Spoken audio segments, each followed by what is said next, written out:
اليوم غادي نشارك معكم الاصلاحات الاوليه اللي غادي نديروا في هذه الكوزينه هذه من بعد ما تفاهمنا مع السيد باش نعاودوا ليه لانستالاسيون ديال الماء والضوء والزليج والرخامه. هذه هي الاصلاحات اللي غادي نديروا. كيف ما كتشوفوا امامكم اول حاجه بدينا بها هو داك الباركو، وحيدنا حتى داك الكرياج ديال الحديد اللي كان على برا ديال الباركو، وبنينا ببلاصتو واحد الحيط حيت الطابله غادي تدور من هذيك البلاصه وتدور تمشي حتى لعدا الباب وغادي تكون على شكل ال.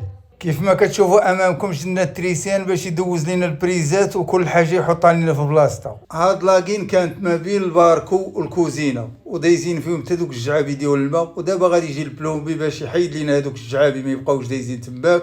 والقادوس بغينا ندفنوه، الساعه لقينا الحيط رقيق ما يمكنش لنا ندفنوه فيه، اذا غادي نقصوا غير من لاكين شويه. جليج كراطيناه كامل، وهذاك التحتاني مازال غادي نكراطيو ونحيدوه ان شاء الله باش نجيبوا واحد الجليج اقتصادي نديروه هنايا. كيف ما كتشوفوا درناه في ديك البلاصه اللي غادي تكون غابره تحت البوطاجي، وراه بنينا الحويطات ديالنا، درنا الثلاجه في القنت زائد ماكينه الصابون غادي تكون حداها، اون كاستري غادي تكون الوسط، ولا ماشينه لافي غادي تكون حداها من هي حدا القادوس، والليفي ديال غسيل المواعن غادي يكون حدا الشرجم في البلاصه فين كان الباركو. والحيوطه اللي غادي يبقاو باينين في الكوزينه غنديروا فيهم الجليج ديال 120 على 60.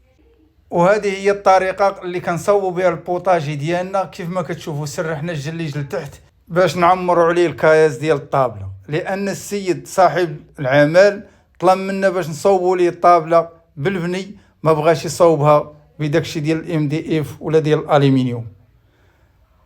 ومن طبيعه الحال حنا غادي نصوبوا ليها الطابله هذه بحال اللي مصوبها بالام دي اف ولا مصوبها بالالومنيوم، غادي تكون رقيقه ما غاديش تكون غليظه بزاف، وغادي نجيبوا الرخامه وغادي نحطوا عليها، وغادي تتابعوا معنا ان شاء الله النتيجه النهائيه في الفيديو الجاي باش تشوفوا كيفاش غادي تجي هذه الكوزينه هذه.